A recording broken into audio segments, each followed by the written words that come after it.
Good morning and thank you very much for joining us. I am Yori Folarin. Well, it's June 12th. It's a public holiday in Lagos and most states in the southwest, if not all of them.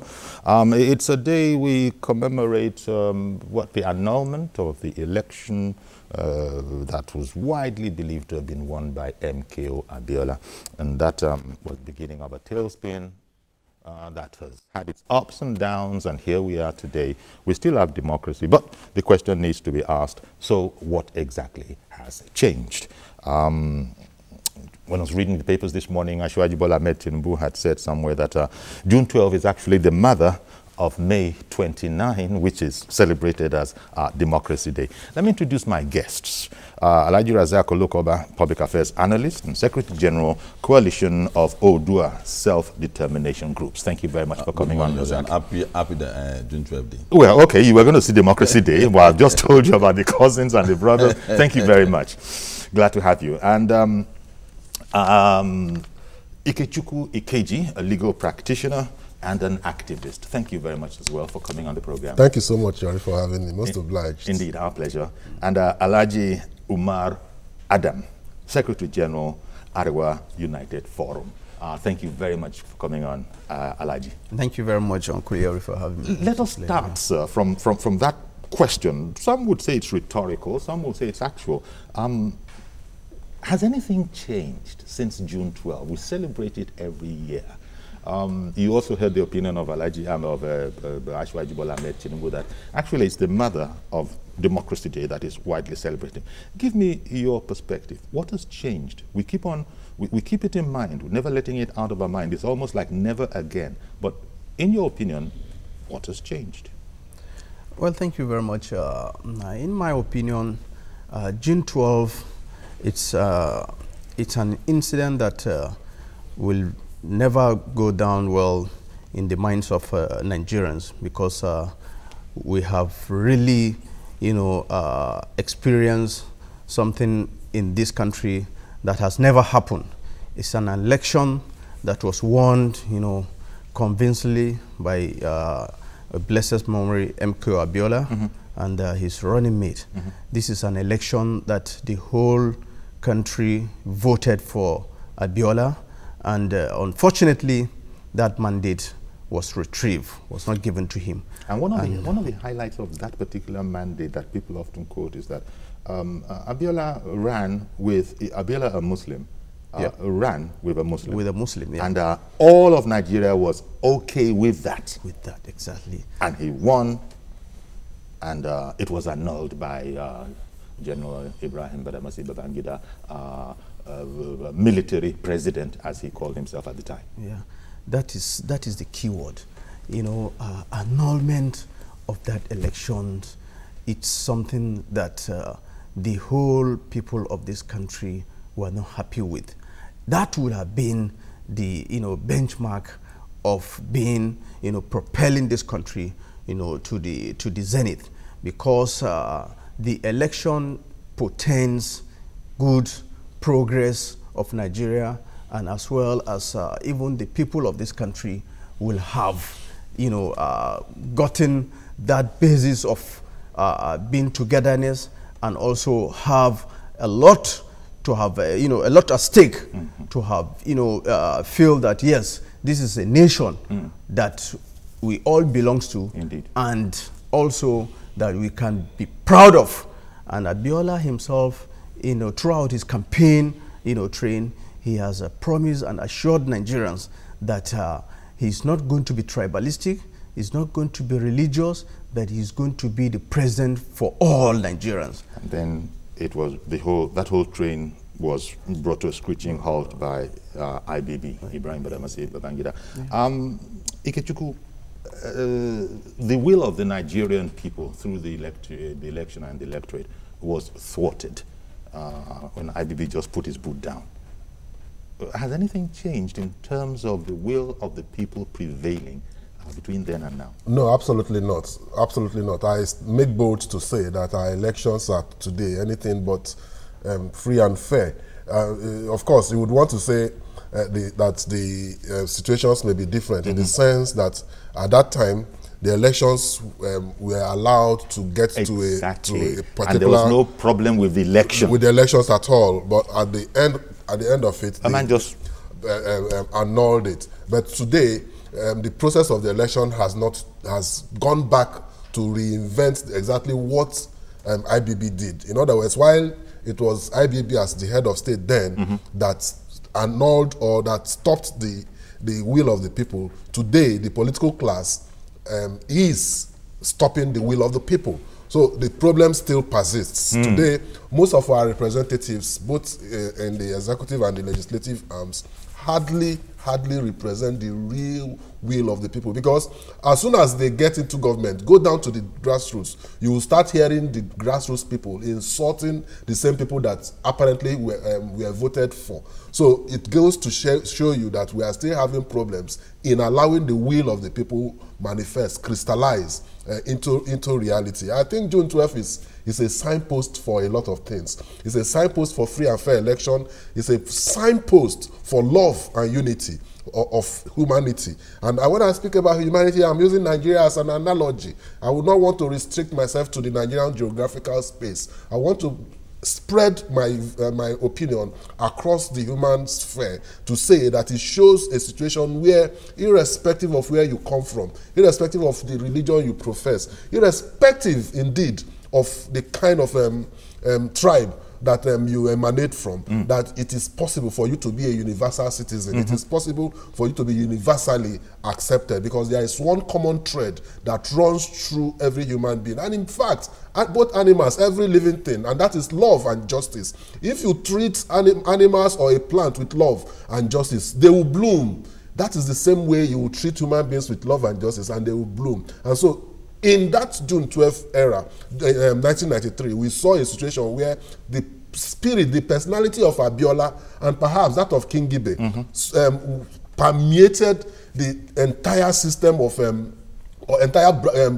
challenge Indeed. of tribalism and ethnicity, and crystallized a situation where everybody accepted a ticket, irrespective of the religious or ethnic bias of who is on the ticket. And I think the campaign slogan at the time for him was Hope 93.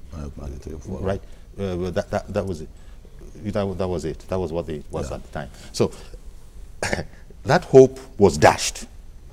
Ikechukwu has just explained how, from his point of view, the political parties themselves nowadays are doing precisely what IBB did centrally. He did it centrally. Absolutely. But the political parties, allegedly, are doing very much the same thing, thwarting the will of the people. So wherein is this quest for an egalitarian society, a fair society, let the majority have their say? We're still working at that, aren't we? Well, Yori, one thing that I've discovered about the political class is that they are not sophisticated. Because if you have a country like Nigeria, and the yardstick to measure who to vote for is a Muslim, the yardstick to measure who to vote for that is a Yoruba man. And what comes to your mind is that what happened to the Nigerian of the 1993? Where where the yardstick to measure was not on the basis of that. So coming to what 93. We have now, yes, coming to what we have now, the definition you give to them is that they are not sophisticated, because they should give us a Nigeria where issue-based politics is what we should be playing, where manifesto should be at the front burner, where it is not on the basis. Now, look at the parliament now. Our parliament divides sharply on ethnic and religious line. You bring the bill that the Lagos should be given a special status, they threw it out of the window because it's a Yoruba bill. They bring a bill for special status to the Northwest because they are in the majority, it's accepted. They bring a bill for Southeast Commission, it's an Igbo agenda, they throw it away. We are not going anywhere with that kind of psychology in our mind. The way to go ahead is for your woman to first recognize that there are pains in the mind of an Hausa man. There are pains in the mind of an Ijo man and an Igbo man. And as a Yoruba man, I feel the pain with you. That is how Nigerian politicians should be thinking. But they're not thinking in that way. The best way they feel they think is... And so that is really sort of... to garner support from the people. They think the best way is to first say that I'm a Yoruba man. and my candidacy is your candidacy, as a Yoruba man with me. So the followers, that infection begins to infect all the followers. Because remember during June 12th, the whole question of Buhari wants to pick a Muslim as a vice president was so pronounced in the last election, but nobody looks at that direction during those times. So these are the kind of people we have leading us as politicians. And we are not going anywhere with this kind of psychology, with this kind of political ideology. We are not going to go anywhere. And that is why it has been difficult for me these days to condemn the aspiration of one particular ethnic. As a Yoruba man before, I would start saying that Yoruba. But these days, I discovered that all ethnic groups must agree that all of us have pains. And that pain must be jointly addressed. That's when the spirit of June 12 will come back home. It will not come back with the kind of spirit on ground now. It will never come back. You see, coming back to you, Alhaji Umar, when Alhaji Razak says that he would have been delighted if today we had developed, not just evolved, but developed into a politics of ideology. Well, take for instance the present administration. It came on board on a policy, on an ideology, and that ideology was change. Give me your impressions.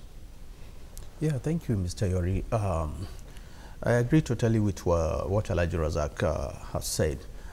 Really, the mentality, the average mentality of a Nigerian politician, you know, is not in tandem with the current reality, you know, and also with the way politics is being, you know, perceived and played elsewhere in the world. Nigerians are so much, you know, believe in sentimental way of kind of politics. President Buhari was elected overwhelmingly by Nigerians on the platform for change. He promised to bring change. What does it change? The characteristics of change means that things are not going to be done as usual. And he's going to fight corruption, and the rule of law must prevail. But it is not so. Most of our politicians today are only after their own selfish interests. They are not at all in any way in tandem with the president's policy at all. They are only after their own selfish interests, and also this one will believe he is from north, or he's from south, or he's from south-south, or from southeast. In short, tribal politics. Tribal politics. I'll tell you what, we'll come back to studio and continue with this conversation, but right now, at MK Abiola's house in Ikeja, Lagos, southwest of the country, where we're broadcasting from, there's an event. It usually happens every year this way, and our man, Ayo Zubaku, is at the venue. Hello, Ayo. Okay, tell me about the event going on at the late MK Abiola's residence. Yes, Yori, it's strategic. The 24th anniversary to mark the annulment of June 12, 1993 election is held here, and there's a red carpet here, and what we have here is a gathering of civil society activists, pro-democracy activists, and most importantly, those people that partook in the struggle for the actualization of June 12, 1993 election. They're all gathered here. It's symbolic that this is MKO Abiola's house, and this was like the kind of operational headquarters for Hope 93 campaign in the year 1993, when they had that election that was adjourned to be the freest and the fairest election in the history of Nigeria till date. And they always come here every other year to mark the anniversary of June 12, 1993 election. But it's quite significant for this year because that's the agitation for restructuring, the agitation for the actualization for what June 12 stood for is on the front burner. I've spotted Senator Sani Yerima. I've spotted him here. I've spotted a lot of Shehu Sani, a lot of people that, you know, they were at the forefront, Olusegun Mayegun, and those civil democracy activists, the former president of the Campaign for Democracy and the president of CDHR, those people that partook in that particular process when they took to the streets after the government of General Ibrahim Badamasi Babangida annulled June 12, 1993 election. But these people, they've always been gathering in the last 24 years, and today is like an exceptional day. There's public holiday in Lagos. There's public holiday in the southwestern part of Nigeria. But I've been asking those people that I spoke with earlier that why is it a southwestern thing? Why hasn't the other parts of the country declaring a public holiday? And you know, this event is about starting, and they're starting with a documentary on the life and time of MKO Abiola, the struggle all through as Abiola was trying to actualize his mandate, and to the point that which he went to Ekwetedo in Lagos, Nigeria, to do the famous Ekwetedo declaration speech. Yori? Indeed. Well, Ayo, thank you very much for this overview. As you say, the event is just about to start. We're going to come back to you as soon as there's more to say. Thank you very much for, holding the flag there. Okay, Ikechukwu, when you, one of the questions that I posed there, why is June 12 essentially a Southwest remembrance?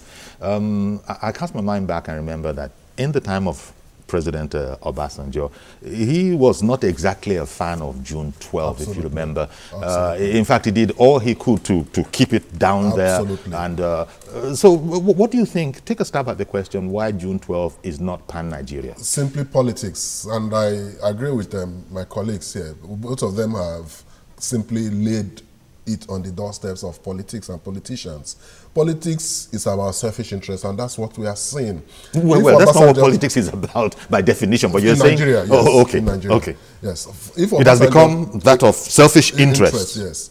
In Obasanjo, if Obasanjo had been a pan-Nigerian, and when I mean pan-Nigerian, I don't mean that you are mounting the fact that you are one Nigerian. God bless you. Yes, he would have initiated the remembrance of June 12 nationally, because he never gave it any slack. He laid on him. He was the one who institutionalized May 29 after being sworn in. Yes. To me, a real democracy day is June 12. I want to go beyond saying June 12 is the mother of May 29th. June 12, yes, gave birth.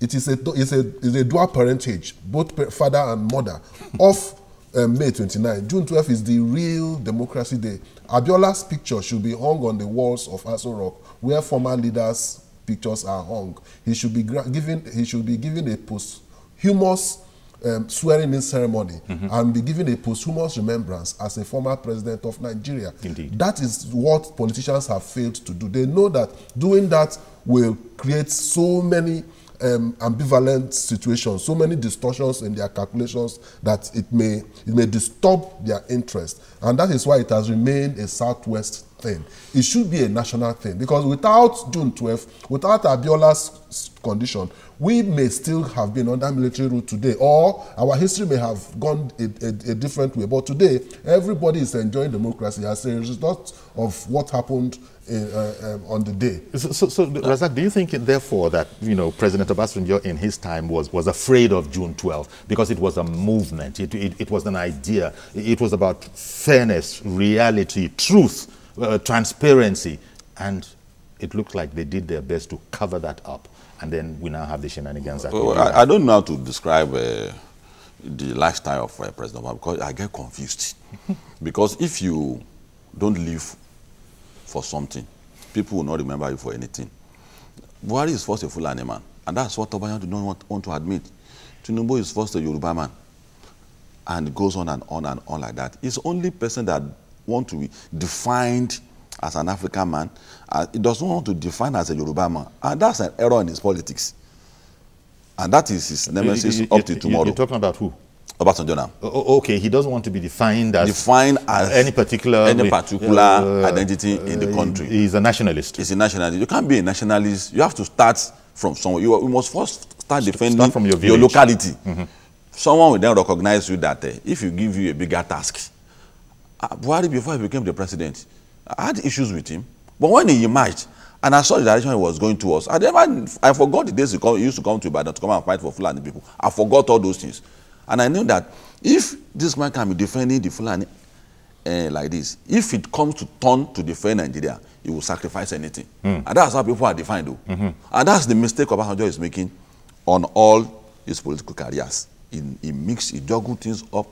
And see, the question you asked earlier, I have interest in it because all ethnic groups must recognize that the Ijaw people can never forget Idakaburu struggle.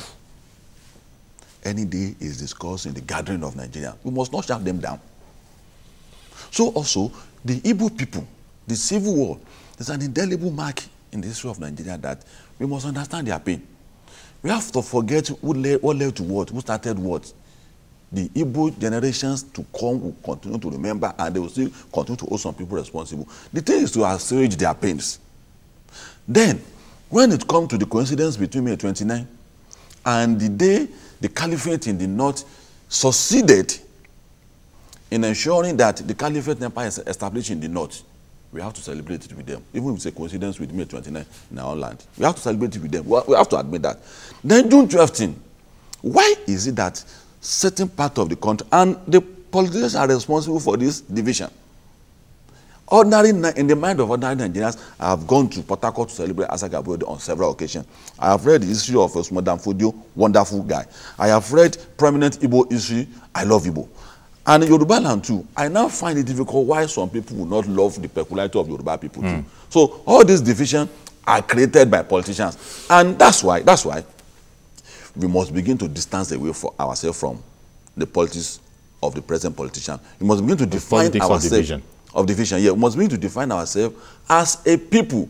When Boko Haram came, if they want to kill, they don't define who has a tribal mark among us. They just kill.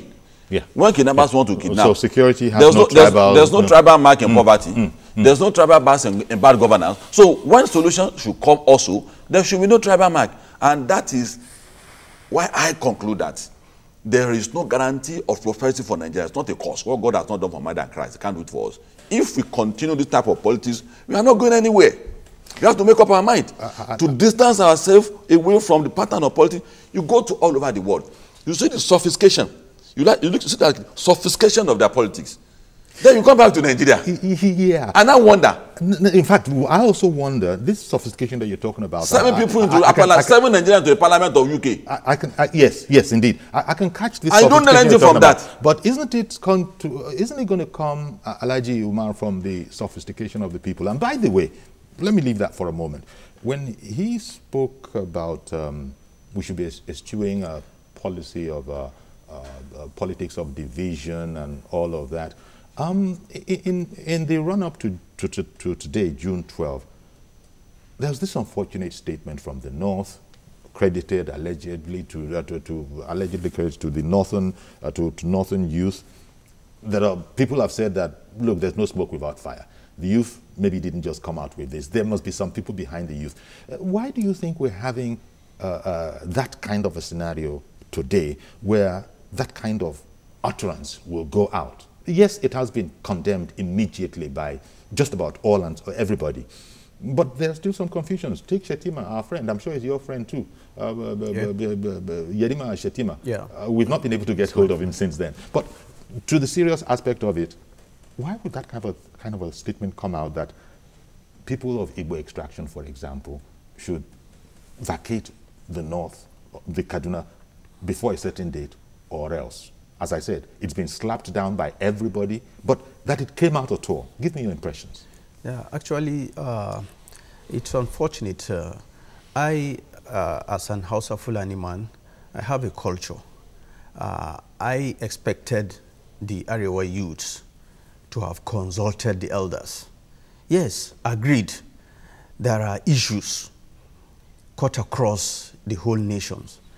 But as an average Hausa Fulani man or man from the north, the whole northern entity, we have a culture that whatever that bothers you, you have to first of all go and consult your elders. Okay. And your elders, they think ahead and they have more experience than you are. They will advise you on what to do. Do you think this was done in this case? It couldn't but have been done. Yeah, exactly. So some elders would have been consulted before the youth came out in this way. Yeah, I'm sure if they have consulted the elders would have advised them rightly what to do. No, this is what... so you think they didn't consult with the elders? They didn't consult with the elders at all. You don't think that? I am sure Very, very much sure of that. So what then is going on? Because youth don't just rise up like that, especially in a conservative society like the North. In fact, a lot of our areas are conservative. Yeah, they have the right to be aggrieved. You know, they are showing that their unhappiness about what is going on, what is happening. But that is not the way to go about it.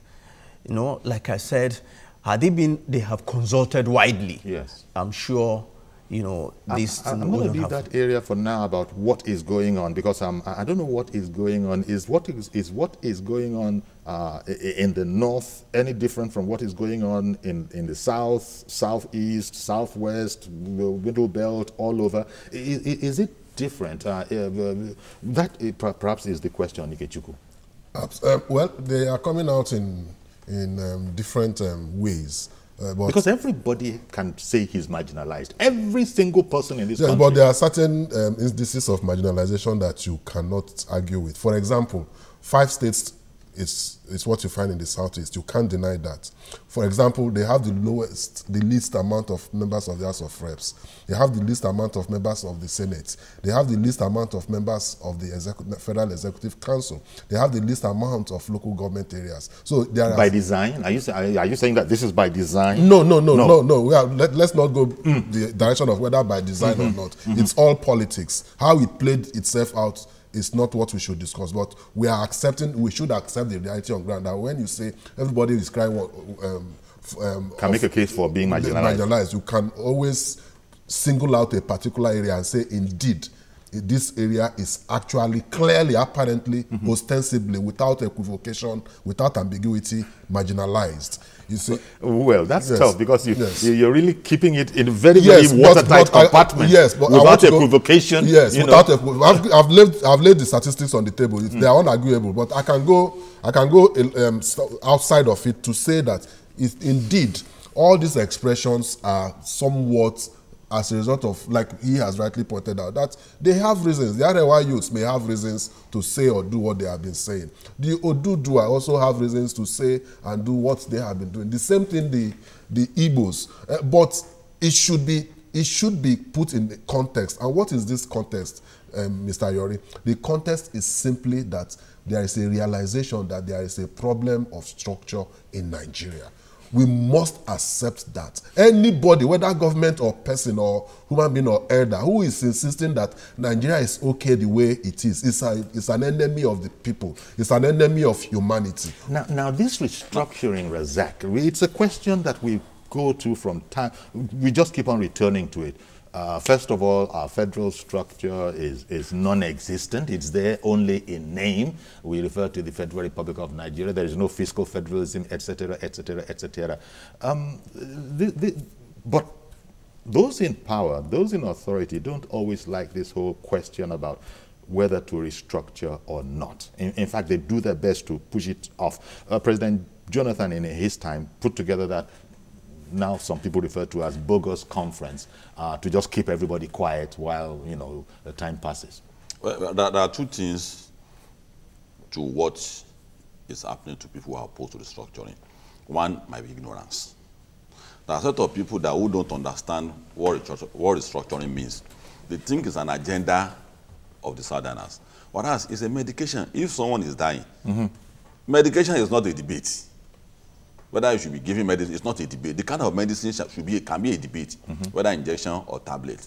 And that's the point to which everybody that doesn't understand the should look at. That Nigeria, we are saying that, how can you have 36 Commission of Education, Minister of Education, House Committee on Education, House of Rep on Education, House of Assembly on Education, Universal Basic, 13 agencies on education. And the education is still down there in the doldrums. Look at the budget today. Our vice president is speaking English around like Obama instead of signing a budget. And it's constrained. It's not as if he doesn't want to sign. There are issues of structural problem from the parliament, from here and there that is combating on its own. So the question of structuring, we have started it a long time ago until we always become a nuisance. And at the point we become an authority on it that you can't go anywhere. So it's a question of ignorance to some people. But some people are genuinely not sincere about it. And that's the area I'm coming. When I said that there should be understanding about the pains of each other, tolerance and understanding and provocation. For instance, our brother from the East have pains. But there are some advice you have to offer them too. That you need to stop provoking other ethnic groups. You go to Kano, you say the commercial nerve of the country is controlled by you. That Kano people don't know how to do business. You come to Lagos, you say it's a no man's land. You will come with your pain too. We will not understand with you. So these are things each ethnic group must avoid. A sensitive thing that has to do with the life of a particular, don't touch it. If you touch it, they will touch what's sensitive to you too. Igbo people has a right for self-determination. I don't like the style of Kano, but they have. Then the youth in the north, I cannot discard what they have said. If I am a Yoruba man too, did you get it now? And the way our Igbo brothers flaunt themselves, the way they flaunt themselves on the street of Port Harcourt, on the street of Lagos, on the street of Kano, youth with their exuberance will say anything. One moment, please. And the Nana leaders, okay. I'm sorry. Let me bring in Morenike, who wants to join this conversation. Good morning, Morenike. Good morning, Uncle Yori. Morenike. Oh, I beg your pardon, Morenike. Sorry about that. Yes. Uncle Yori, it's that time we tell ourselves the truth. And the truth is very simple. Let me bring it up to date. The last administration, the Igbos were not shouting. Why? Because they feel they were benefiting. They feel they were the one ruling. The Hausas were, of course, making all their noise and all of that. I think the bottom line is let's go back to the drawing board. I'm still under 30s. By the grace of God, I've been to 32 states of Nigeria. I've stayed there. I understand what is actually happening. The Igbos themselves, what are they doing? What are their governors doing? I grew up in Abakaleke, Ebonyi State to be precise. Where you manufacture rice and all that. For years, what is the immediate community, the people that have the money within that region, what are they doing to improve the lives of that people? In terms of making Abakaleke rice the best rice in Nigeria. Okay, let me give you a story. In 1992, 93 to be precise, we went to the rice mill. We bought a bag of rice as a student. We bought a bag of rice. All through we finished that rice, when you buy a rice in a rice mill, there are stages of which the stone is being removed. Now, at the particular stage, we were made to understand that for the ones going out, we did not get to this stage. In order for the people of Nigeria to also see that rice as bad rice, that's why they call it oh God rice. Now, tell me, what is the Igbo community, the rich men among them, what have they done to ensure that, okay, this is what we have, these are our resources, let's push it out, let's make a name for ourselves. The same thing to Abba. What are they doing to ensure that, okay, this is what we are made of? What are they, for crying out loud, no land in Nigeria is an island. I say to my friends, the North they are not islands. They have food. And that's why, okay, if you remember 2011, where Lasma and the trailer drivers had issues, where the trailers bringing tomatoes and all that, they refuse to come into Lagos. They're stopping at beggar. We get tomato, 3 pieces of tomato, 400 naira, 200 naira. Far back 2011, they showed what they are made of. What have they shown? They should stop saying all these Igbos are not. I have so many Igbos as friends. They are not ready to leave. All these things that they're saying, they're not ready to be part of it. All right. Let's face the reality and let's do what we're supposed to do. Okay then. Thank you. I think that falls. Because I just imagine. Sorry, my minute 30 seconds. You used to all your time. It's a direct attack on the Igbos. Wait. I think it's a direct attack on me. Before it leaves me, I need to respond. You will respond. But please, let's keep this orderly. I beg your pardon. I know. Wait a minute, Alhaji Umar. Because it was going to come to you. Yeah. Okay, you take it from here. How did we come to this whole matter about we're talking about Nigerians? You remember the words of the last anthem? You know, though tribe and tongue may differ, in brotherhood we stand. I'm not seeing very much of that. That's the ideal. Suddenly everybody's remembering that I'm an Ijaw man. Somebody's remembering I'm an Ishekeri man, I'm a Yoruba man, I'm an Hausa man. Where is that, you know, does it happen like this anywhere else in the world? Where, you know, oh, you're a Scot extraction, oh, you're Jewish extraction, you know, oh, you are English. What do you think? This is a big problem we have on our hands here. Very, very big problem, Mr. Uncle Yori. Actually, if you remember, you know, in the beginning of my talk, I said there is no cohesion, no patriotism in us. That is the truth of the matter. Now, That is an allegiance to our nation, no matter who we are, right? When we attained independence, Nigeria, emerged as a newborn baby where everybody nourished and cherished so much, and we so much love and care about this country. Remember at that time? Yeah, but what happened? It all went out the window. No, it went, yeah. The issue is. I beg your pardon. I don't want to lose Adegboyega, who has called in. So I'm going to come in, and I know Ikechukwu is just spoiling to add his comment. Ikechukwu, you have your choice. And you too. Mr. Adegboyega, good morning, sir. Hello, good morning, sir. Thank you for calling in. Yes, first of all, I would like to commend you for your coordination there. Because we are trying to manage some languages to people they are using so that it won't cause further conflict coming around. The point I want to make is, see, this Nigeria, until our leaders start to change the mode of their reasoning and thinking, they might not get things right. The problem we are really facing in this country is not about the citizen. It's about leadership anyway, leadership politics. Because every individual has a manner of thinking. The way they think varies. We have some that they get the best fortune in the problems of this country. As in, they make their own riches and fortunes from problems and every issue that arises from this country. Until we have those leaders change their mode of reasoning, we might not get it right. Abiola then, he ran a Muslim agenda. But that doesn't mean he wanted to make Nigeria a Muslim country or an Islamic country. But he only did that with someone he could have energy with to move this country higher to a height that it will profit every living individual as now. Now, where is even born then? So these people are having a kind of personal feeling. If there is nothing to get from it, they are not ready to do it. All right, then. I got to interrupt you, Mr. Adegboyega. Thank you very much for calling in. Ikechukwu, yes, you wanted. You said you saw what that caller spoke as a direct. Yes. Although I am not representing the Igbo interest here, I'm just an Igbo man, and it behoves on me, having an experience as an Igbo man, to also respond to some of these fallacies that are out there. First point he made was that Igbos were not shouting during Jonathan regime. That is very wrong. I am not a member of IPOB. Like Razak Olukoba here, I am not in tandem. I do not agree with the rhetorics of Nnamdi Kanu. I don't even believe in the present Biafra as presently constituted. There are better brilliant ideas of how to create nations than Biafra. But we have to take it to another dimension, and that is self-determination. Now, having laid that preamble, having laid that foundation, I want to respond to that IPOB had been existing even before Jonathan. MASOB has been existing even before Jonathan.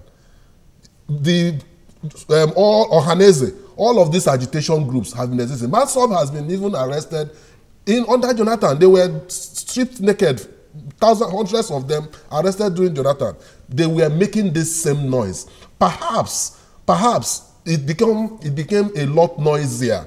Perhaps under the present dispensation, perhaps because the present president actually said that he is for 97% and is against 95%. And again, if you look at the unfolding events of how appointments, apparently, when I say apparently, I'm using it advisedly, that is to say, as we see it, what we see, not what we don't see. Appointments have been tilted, not actually spread in such a way as to give that assurance to these people that yes, they are part and parcel of what is going on now. So that may have adumbrated, that may have amplified the call, not that it did not exist. Then another thing. One moment, before the other thing, I've got to take Mazi Okoroa for calling in from Arochukwu. Good morning, Mazi. Good morning, Sir Yori. Good morning, our guests in the studio. Yes. Good morning, Arochukwu. You see, Sir Yori, 24 years ago, Nigerians voted without thinking of tribe, religion, state of origin, and they voted massively. That brand of election will never come to Nigeria again. Because if you assess what happened in that 1990, you see that all the subsequent elections we have been having in Nigeria cannot have that date of brand of that election. If you look at it 24 years ago, campaigns during that time you will not see soldiers or police or MOPO following the candidate or the politician. Because when you look at Abiola's team clip, you see that nothing like police or security men following him, which means it was Nigerians choice of the day. Today, what do we see? Trucks of soldiers or security men following only one politician, just from his house to where he's going today. I think the days to be remembered in Nigeria, to me, iPod Day, June 12, 29 May. Thank you very much. I have a blessed day in Lagos. Thank you very much, Mazi Okorafor. Yes, please, Razak. You see, every ethnic group, like you have said, they have their pains. That pain will never go if you don't recognize the pain of other ethnic groups. And that should be the starting point. If, let me use the Yoruba instruction as an example. In our own charter, I belong to the 34 youth that formed the Odua Youth Movement, which other Odua group came out to, either OPC or whatever, in 1994 in Ile-Ife. Our own charter reads that we want to pursue the peace of Yoruba people. And in pursuing the peace of Yoruba, we do not want to tamper with the peace of other people. I don't know that Yoruba politicians ascribe to that too. But what I've noticed is that each ethnic group in this country thinks his own pain is more important than the pain of other ethnic groups. And like I said, if you want to approach nation building like that, contradiction will continue to set in. The best thing to start is to first recognize that Hausa man has his own pain and it must be addressed. Okay. And the Igbo man must also recognize that. Yes. If we don't do that, now look at it. Well, sorry, Abe is in Johannesburg and wants to join the conversation. Okay. Good morning, Abe. Good morning, Mr. Yori. Good morning, sir. Yes, thank you very much for taking my calls. Uncle Yori, very briefly, the problem we really have in Nigeria is just of simple thing, leadership. And our unity is threatened as a country. Because Igbo, Hausa, Yoruba, we don't see each other as one nation. And let me give you a very typical example. Go and look at our international passports. For example, when I was leaving the country, my issue from Lagos and is written Lagos, which is Southwest. Go and look at somebody that comes from the East. His own is issued from Anambra, written Anambra. How do you want us to see each other as a Nigerian? As I'm talking to you as well, I have a Nigerian, I have an African passport. Our South African passport, once you see the state of issue, it said South Africa. They didn't say, then Johannesburg, Cape Town. Those things are our major problem. That is why we don't see each other, or we don't see ourselves as one, as a nation. So I think the youth of Nigeria, it is high time we stand up to our responsibility. Because the population of Nigerian youth are more than the other people you can think about. If they can separate themselves from collecting bribes, collecting money from the politicians, not allow the politicians to make use of them, there is no reason why Nigerian youth cannot take over the Senate and the presidency of Nigeria. God bless you. Indeed. Thank you very much, Abe, for calling in from Joburg there. He brings up the youth of Nigeria because that's a powerful, it's a powerful force. Yeah. If it is indeed the engine room, if it does not allow itself to be led by the nose. And that's where I think legitimately the whole question of sophistication, political sophistication, can rightly come up. Yeah. The potential of this massive force, I don't know how well it is being harnessed. Uncle Yori, the truth of the matter is there are forces behind this. You see, in any society... Because all the founding fathers that we're citing, they were youths. They were youths when they started off. All of them. Absolutely. Look at Shagari. All of them, they were all youths when they were... Tafawa Balewa, yes. the Sardaunas, the Awolowos. Yes. They were youths, you know, when they took, came to power. And they conducted themselves, as leaders of integrity. I believe this country can only be great when each and every ethnic group in this country comes together. Okay, we've been saying this, Alaji, you remember we've been saying this for we have good people and we have bad people in any tribe. When you go to prison here today, you find a Christian and you find a Muslim. And also the same thing when you go to the north, yes, you have a Muslim and you have a Christian. Yes. There are good people as well as bad people in any tribe. Yeah, but advice is not working. Advice is not helping. Yeah, what you're doing is you're advising. We've been advising ourselves, and it's not going anywhere. But let me bring in Mr. Lani from Surulere. Good morning, sir. Good morning, sir. Go ahead, please. Yeah, I would like to comment on not giving Abiola recognition or national recognition. There is a saying which says that charity begins at home. And it is what you call your calabash, that is what people will call it for you. Initially, Obasanjo did not have any interest in Abiola. I think he has a personal hatred for him. You could remember during that June 12 election, he said in Zambia that Abiola is not a messiah for this country. And I see no reason why Abiola could not be recognized, because he has contributed to both any facet of economy you can think about, education, sport. When I was in school, he is the one that has donated to all the federal universities, state universities. And at that time, he donated 2 million for federal university and 1 million for each state university. And I've never seen any philanthropy that has ever overcome his contribution to this country. And I think it is that time, even the body language of Obasanjo does not show that Abiola is the one that pays way for him to be the president of this country. That's what I want to say. I think they should tell Obasanjo to change his attitude, his orientation about Abiola's family and everything.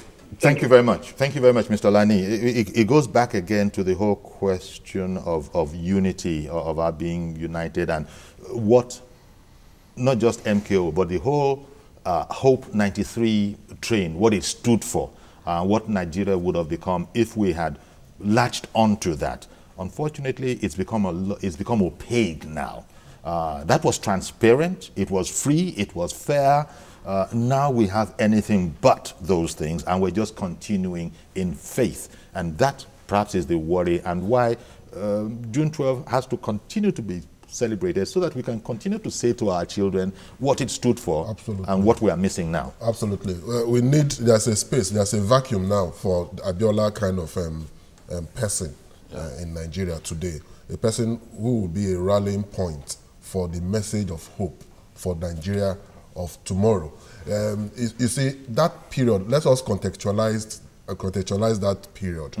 That period, everybody was tired of Babangida. Yes. We were waiting, we were asking for him to go. The military, everybody was tired of military. It was like scars and skin rashes on the skin of Nigeria. So it was very easy for somebody with national appeal to come and become a rallying point for the voice of the masses to do away with the military. And Abiola became that voice. So we need such a voice today, the voice that people rise up against oppression. Around. What we Let me take, sorry sir, I'm really sorry for interrupting you. Let me try Mr. Akinola, I believe.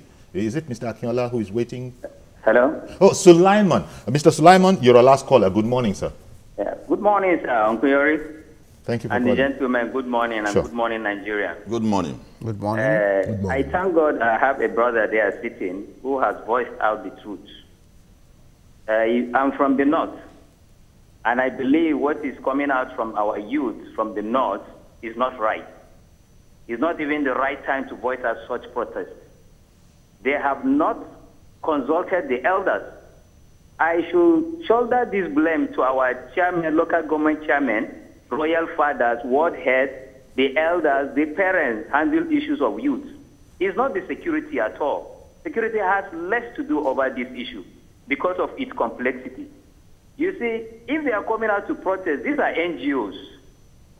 Did you hear Sokoto, Katsina, Yobe, Kano responding? Did you hear any of the royal father coming out to say, I'm in support? No.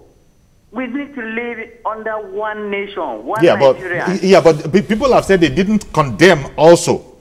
They haven't supported, but they haven't come out and unequivocally condemned. Yes, I agree with you. You see, Uncle Yori, as a youth, because I believe anybody born from 65 down to this place, they are youth. Okay, now, the Nigerian definition. Have they come out to look at the issues of what is going in prisons? When people have been arrested, nothing was done. Did you come out to protest?